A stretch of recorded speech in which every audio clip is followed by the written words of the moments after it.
조커라는 영화를 아십니까? 영화 속에 조커의 담당 정신과 의사는 이런 대사를 합니다. 조커, 벌써 정신과 약이 7알이에요. 더 이상은 위험해요. 그런데 어떤 청년이 있습니다. 이 사람은 그 2배나 되는 14알의 정신과 약을 먹고 있습니다. 이런 사람이 심리상담 사업체 아트라상, 그리고 푸드프라는 전자책 플랫폼 사업체도 이끌고 있으며 전자책만으로 월 3,500만원의 자동 수익을 얻고 있는 손수연 작가입니다. 이분이 쓰신 신간 악인론, 이 악인론이라는 책은 얼마 전 역행자라는 베스트셀러를 지은 자청이라는 작가님이 엄청나게 추천하는 책입니다. 자청이라는 분과 함께 사업을 진행하고 친구로 지내고 있는 사람이기도 합니다. 왜 그렇게 자청이라는 분이 이 손수연 작가를 극찬을 할까요? 바로 이 악인론이라는 책을 읽으면 알 수 있습니다. 이 책의 부제, 닥치고 성공해, 누구에게도 지배받지 않는 삶 이라는 말처럼 나의 삶이 누군가에 의해 가스라이팅 당하는 삶이 되지 않고 내 삶이 되는 길을 열어주는 책이라고 확신합니다. 손수연 작가님이 이끄는 사업체 전자책 플랫폼 푸드프에 저도 전자책을 올린 작가이기도 합니다. 푸드프 작가들한테 써주신 편지를 저도 받았습니다. 그 편지에는 푸드프는 당신의 글이 좀 더 나은 세상으로 변화시키는데 일조할 수 있다고 믿습니다. 라고 써 있습니다. 이 말을 보면 작가들이 세상을 변화시킬 수 있다고 확신한다는 손수연 작가의 믿음을 알 수 있습니다. 이렇게 사람들이 가스라이팅 당하지 않고 오직 자신의 삶을 살아갈 수 있게 해야 된다는 생각을 갖고 있고, 그 자신의 삶을 펼치는 사람들이 또 다른 사람들한테 자신의 삶을 펼칠 수 있는 사람들이 되게끔 하는 그런 작가들을 탄생시키는 플랫폼을 만들어낸 사람입니다. 저는 이 책을 읽는 즉시 바로 출판사 다산북스에 요청을 해서 이 책의 낭독에 대한 허락을 득하였습니다. 저도 많은 분들이 이 책을 읽길 바라면서 아주 특별한 부분 몇 군데만 낭독을 할 것입니다. 저는 이 책을 그대로 낭독하는 것을 택했습니다. 이 손수연 작가님의 글들이 너무 좋아서 그대로 낭독하는 걸로 이 책을 소개하도록 하겠습니다. 프롤로그, 내가 얘보단 잘 살겠지의 주인공이 대표가 됐다니 이상할 수밖에. 10년 전에 나는 학사 경고를 3번이나 받아 대학에서 제적되었다. 10년 전에 나는 하나 둘 사회로 진출하는 친구들을 그저 바라만 보며 축하만 건네던 자존감 없는 사람이었다. 10년 전에 나는 서서히 소원해지는 친구들에게 매달리듯 연락하여 애써 만든 술자리로 내일을 잊으며 살던 루저였다. 10년 전에 나는 부모님과의 지옥 같은 전쟁 끝에 결국 아버지에게 지독한 간경화를 선사한 불효자였다. 10년 전에 나는 한겨울에 가스요금을 낼 돈이 없어서 수면 양말을 4겹이나 신은 채 덜덜 떨며 잠들던 빈털터리였다. 10년 전에 나는 고통 없이 단숨에 죽는 버튼이 있다면 그 위에서 탭댄스를 추고 싶다고 날마다 생각하는 정신병자였다. 10년 전에 나는 열등감에서 비롯한 지독한 스트레스에 시달리다가 결국 조울증 진단을 받아 하루에 14알이 넘는 항전신성 의약품을 섭취하는 약물 의존증 환자였다. 내 인생은 정신병자라는 기분 나쁜 타이틀과 함께 끝이 보이지 않는 계곡 아래로 추락하는 듯 했다. 하지만 10년 전 열패감에 찌들어 있던 내가 상상한 나의 모습과 오늘 내가 실제로 누리고 있는 삶의 모습은 완전히 다르다. 오늘의 나는 아침에 스마트폰을 켜고 내가 쓴 29만원짜리 전자책이 지난밤에 16건 판매되었다는 문자를 확인하며 눈을 뜬다.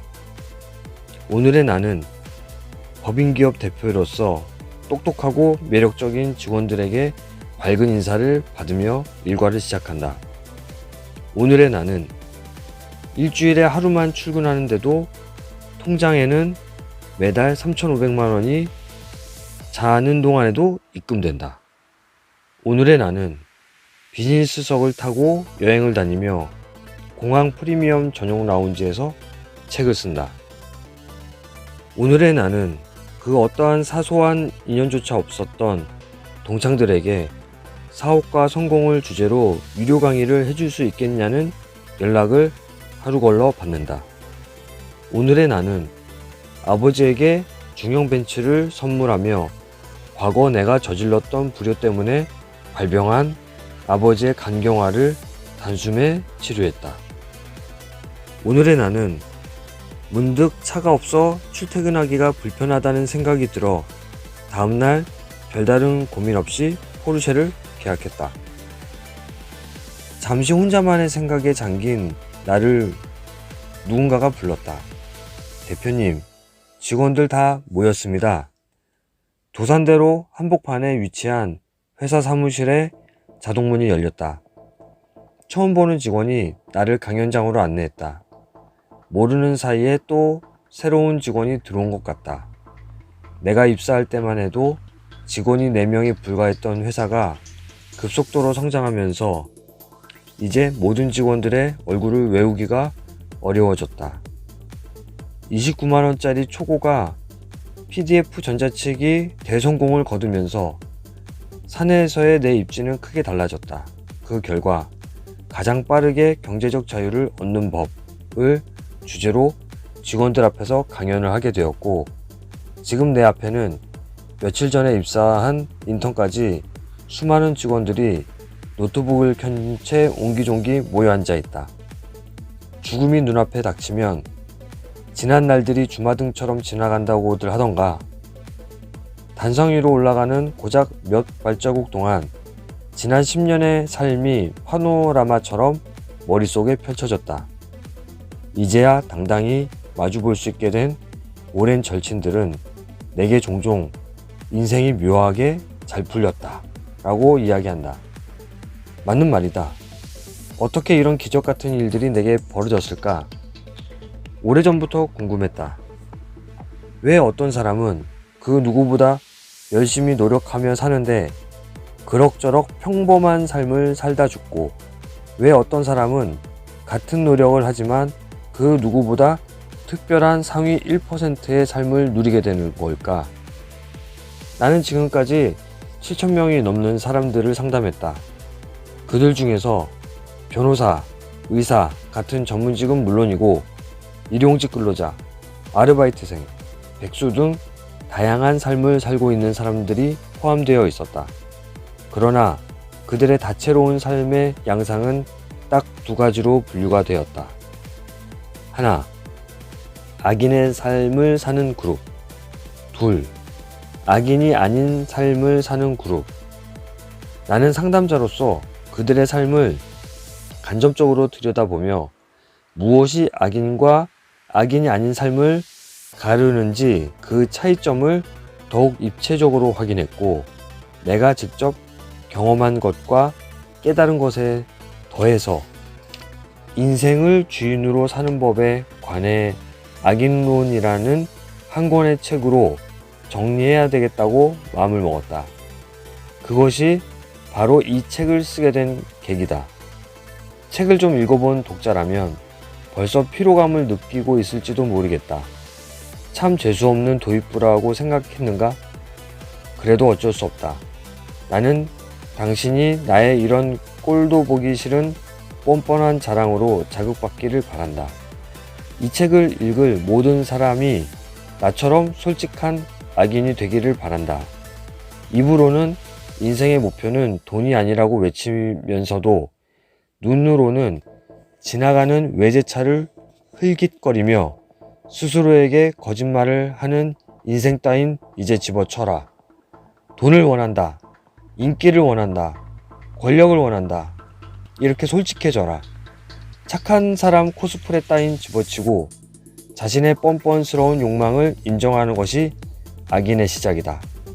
나는 이 책에서 악인처럼 살라는 메시지를 던질 것이다. 아마 조금 혼란스러울 테다. 이 책에서 정의하는 악인이란 다음과 같다. 당신은 당신의 인생을 사세요. 나는 내 인생을 살 테니 라는 뻔뻔하게 말하는 사람. 그 때문에 일시적으로 사람들에게 손가락 받더라도 비난을 기꺼이 감수하는 사람. 결국 닥치고 성공을 이루어 누구에게도 지배받지 않는 삶을 사는 사람. 뭔가 쿨한데? 역시 빌런이 최고지? 한 번뿐인 인생 내 멋대로 살아봐라 이거지? 이렇게 생각했다면 오산이다. 분위기를 깨서 미안하지만 악인은 이런 단순한 결심만으로 완성되는 것이 아니다. 미리 경고하겠다. 악인의 삶을 택한 당신은 불특정 다수에게 아무런 이유 없이 욕을 먹을 것이며 당신의 이름은 늘 타인의 입방아에 오르내릴 것이다. 만약 당신이 어떤 도전을 하다 실패라도 하면 사람들은 기다렸다는 듯이 이렇게 말하며 자유할 것이다. 역시 사람은 착하게 살아야 해. 저 관종 결국 망할 줄 알았다. 크고 작은 성공을 거두더라도 좋은 소리는 들리지 않을 것이다. 쟤는 진짜 운이 좋아서 성공한 것 뿐이야. 당신의 천재성을 알아보지 못한 사람들에게 열등감을 유발해 인간관계는 좁아질 것이며 이따금 내가 정말로 그렇게 모난 사람일까? 라는 의심에 사로잡히기도 할 것이다. 인간 본성상 어쩔 수 없이 피어오르는 죄책감 때문에 잠을 이루지 못하는 날도 찾아올 것이다. 하지만 단점은 딱 거기까지다. 악인의 삶은 당신에게 중장기적으로 극한 쾌락이 반복되는 다음과 같은 삶을 선물할 것이다. 이 사람에겐 무언가 특별한 것이 있다라고 느끼며 당신을 존경할 추종자들이 생길 삶. 당신에게 불만을 가졌던 사람들조차 당신의 성공 경험을 염탐하며 입 다물게 만들 삶. 당신에게 상처를 주며 떠나간 사람들이 결국은 다시 당신을 찾게 될 삶. 소수에겐 재수없는 인간으로, 다수에겐 파격적인 인간으로 기억될 삶.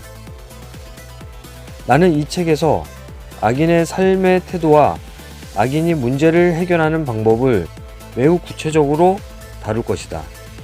특히 방법에 관한 파트에서는 언제까지 실천으로 옮겨야 하는지 시간도 정했다. 실천 목록은 지금 당장 실천해야 할 것, 일주일 안에 실천해야 할 것, 1개월 안에 실천해야 할 것, 3개월 안에 실천해야 할 것으로 분류했다. 단언컨대 아무리 좋은 방법론도 실천하지 않는다면 쓰레기가 될 뿐이다.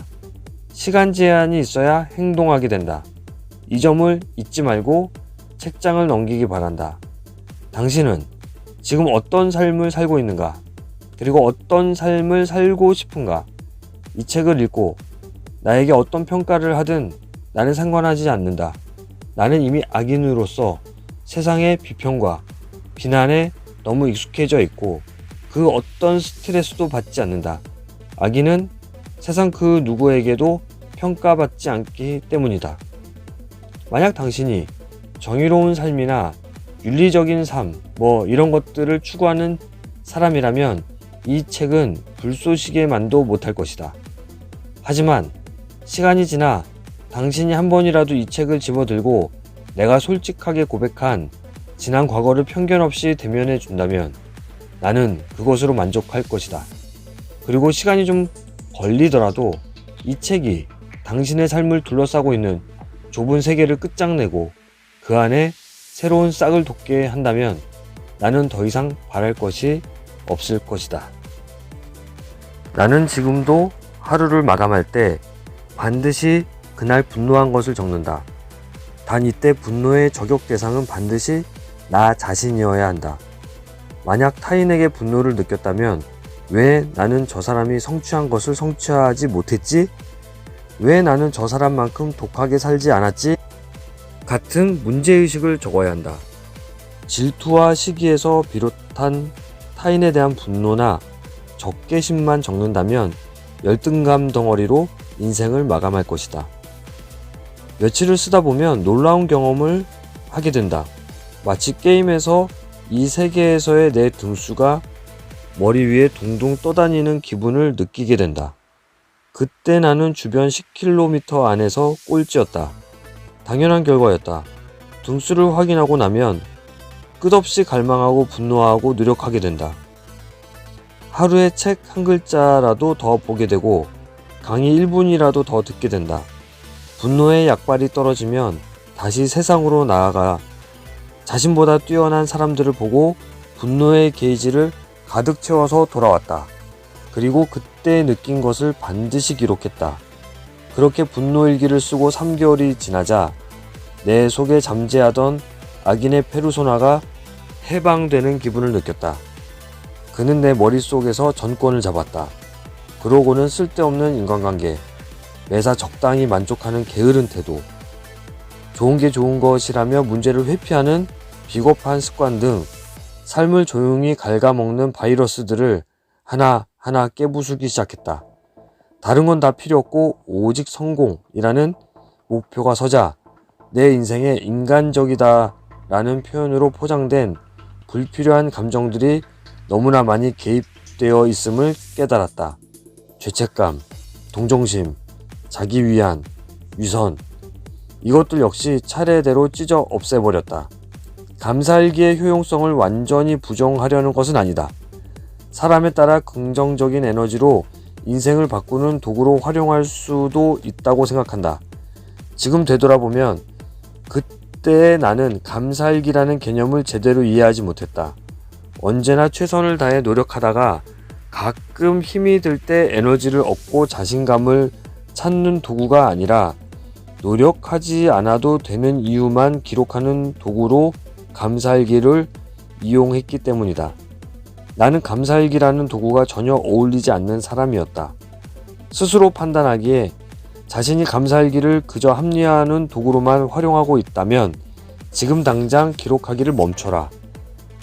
당장은 마음의 평안을 얻을지 모르겠지만 당신의 인생의 극적인 변화는 결코 일어나지 않을 것이다. 당신의 야망을 위안과 등가 교환하지 마라. 굳이 감사일기를 쓰고 싶다면 그 대상은 나를 둘러싼 환경에 한정해야 한다. 수많은 책을 무료로 읽을 수 있게 해주는 도서관. 중세시대였다면 살 날이 10년밖에 남지 않았겠지만 이제 남은 수명은 50년을 거뜬하게 기대할 수 있는 발전한 현대의학. 앉을 의자가 있고 책을 놓을 책상이 있는 공간.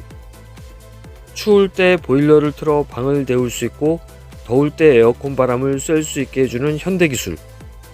새벽까지 도서관에 처박혀 있다가 돌아올 때는 죽임을 당할 걱정이 비교적 덜한 한국의 치안. 이렇게 써놓고 보면 얼마나 좋은 세상인가. 좌뇌로는 이런 세상에 살고 있음에 감사하고 우뇌로는 이런 좋은 환경에서 게으르게 살고 있는 자신을 냉철하게 비판하고 분노하라. 나는 10년째 이런 식으로 분노일기를 적고 있다. 아무리 바빠도 이틀에 하루는 쓴다. 같은 나이대 남자 중 상위 0.1% 수준의 경제력을 손에 쥐고 나니 이제는 나보다 높은 레벨에 있는 사람들이 보인다. 그리고 그들과 분명 같은 시간을 살아왔음에도 그들이 도달한 레벨에 진입하지 못한 스스로에게 격하게 분노한다. 그러니 당신도 지금 당장 스스로에게 분노하라. 성공은 방향성의 싸움이다. 여기까지 읽느라 고생했다. 당신은 이제 악인이 갖춰야 할 최소한의 마인드와 능력을 파악했다. 이것들을 갈고 닦으며 완전히 자신의 것으로 만드는 시간을 보내야 한다. 성장하라. 길이 보일 것이다. 그러나 알려줄 사실이 하나 더 있다. 성공은 능력을 성장시키는 것도 정말 중요하지만 오류를 수정하는 것 역시 중요하다. 성장을 꿈꾸는 당신은 지금까지 여러 자기계발서를 읽으며 그 책들이 전하는 다양한 팁과 솔루션을 학습해 왔을 것이다. 하지만 그 중에서 나와 맞지 않은 방법은 물론 심지어 성장을 저해하는 치명적인 오류도 포함되어 있다. 내가 이렇게 확신할 수 있는 이유는 나 역시 지난 시간 동안 무차별적으로 각종 자기계발서의 지식을 수용했다가 잘못된 길에 들어 한참 돌아간 적이 있기 때문이다. 그렇게 내 삶에 물든 잘못된 상식은 오랫동안 내 무의식에 남아 나를 방해했다. 당신도 과거의 나처럼 온갖 자기계발서의 가르침에 무분별하게 노출이 된 상태라면 자신도 모르는 사이에 오류에 감염되어 있을지 모른다. 성공은 방향성의 싸움이다. 운전대만 제대로 잡으면 조금 더디더라도 목적지에 언젠가는 도착하지만 방향을 잘못 잡으면 완전히 엉뚱한 곳에 도착할 것이다. 다시 왔던 길을 돌아가 다시 내비게이션을 보고 다시 막히는 도로에 덤벼들어 처음부터 다시 시작하는 불상사가 벌어진다. 인생에서 잘못 배운 조언은 1년 걸릴 성공을 5년으로 늘리는 빌어먹을 능력이 있는 것이다. 자기계발서를 걸러서 읽어야 한다. 물론 악인론도 예외는 아니다. 자기계발서의 조언들은 당신을 성장시켜 주기도 하지만 때로는 발목을 잡기도 한다. 지금부터 언급할 자기계발서의 7가지 거짓말은 누군가에게 인생을 바꿀 최고의 조언이 될 수도 있지만 다른 누군가에겐 인생을 낭비하게 만들 최악의 조언이 될 수 있다. 하나하나 살펴보고 효과도 체감하지 못하면서 억지로 따르고 있는 것들을 깨부셔 나가보자. 자, 지금까지 낭독한 악인론 어떠셨습니까? 짧게 말씀드리겠습니다. 악인론은 감사일기의 효용성을 부정하는 것은 아닙니다. 감사하면서 안주만 하면서 모든 것이 잘 될 거야 라고 안주하는 사람들에게 경고를 줍니다. 자신에게 분노하고 자신이 변화되어야 한다고 생각을 하고 본인이 해야 될 행동을 적어나가는 것을 추천하는 것입니다. 나의 처한 상황을 감사하지 말라는 것이 아니고 나의 처한 상황들을 감사하면서도 나의 변화를 주려는 노력을 해야 된다는 것입니다. 보통의 모든 자기계발서에 대한 신봉을 때려 부시라는 이야기를 합니다. 미라클 모닝. 사실 미라클 모닝을 하는 효용성에 대해서도 정말 좋다고 생각은 하고 있습니다. 그러나 이 손수연 작가님도 본인이 하지 못할, 본인의 어쩔 수 없이 하지 못할 올빼미형이라서 못할 이 미라클 모닝을 못했다고 처절하게 패배감을 느끼지 말라고 합니다. 현재 NKYU의 김미경 학자님이 이끄는 514 챌린지도 마찬가지입니다. 반드시 5시에 일어나라는 이야기를 하진 않습니다. 다른 시간대에서 해도 된다고 합니다. 그런 것들이 자신을 변화시킬 수 있는 습관으로 들일 수 있게끔 어떤 시간대를 정해서 열심히 꾸준히 쌓아서 노력을 하고 그 방향성을 찾아 나간다면 성공에 이를 수 있다고 이야기를 하는 겁니다. 미라클 모닝이 중요한 것이 아니라 내가 무언가에 도전을 하고 그 도전에 대해서 지속을 할 것인가, 이를 악물고 덤빌 것인가 라는 핵심을 짚으라는 이야기인 것입니다. 이 이외에도 자기계발서들의 모든 이야기들이 나한테 끼워 맞췄을 때 내가 안 된다고 좌절하지 말라고 이야기를 하는 것입니다. 짤막하게 제가 하나 제안해 드리고 싶은 것이 있습니다. 손수연 작가가 이끄는 푸드푸라는 전자책 사업체에는 푸드푸 미니라는 작은 글 하나만 가지고도 100원에서 9,900원까지 수익을 낼 수 있는 칼럼을 쓸 수 있습니다. 물론 푸드푸에는 제대로 된 전자책을 올릴 수도 있습니다. 푸드푸 미니에서 제가 올린 푸드푸 미니 글 승인 잘 받는 확률 높이는 방법이라는 칼럼도 있습니다. 그 글을 한번 100원짜리니까 한번 읽어보시고 푸드푸 미니에도 글을 올려보고 그리고 푸드푸의 전자책도 올리는 그런 도전을 한번 해보시길 바랍니다. 이 책의 부제 닥치고 성공해 누구에게도 지배받지 않는 삶을 살기 위해서 푸드푸의 미니 칼럼 또는 전자책을 올리는 것도 한 가지 방법이 될 수 있다고 저는 추천을 드립니다. 그리고 이 악인론이라는 책은 반드시 읽어보셔야 될 것 같습니다. 저는 아주 짤막하게 몇 군데만 낭독을 했고 이 책은 너무너무 좋아서 단 한 페이지도 버릴 것이 없는 정말 좋은 책이라고 생각을 합니다. 자청님이 극찬을 한 이 악인론 많이들 꼭 읽어보시길 강력하게 추천합니다. 감사합니다.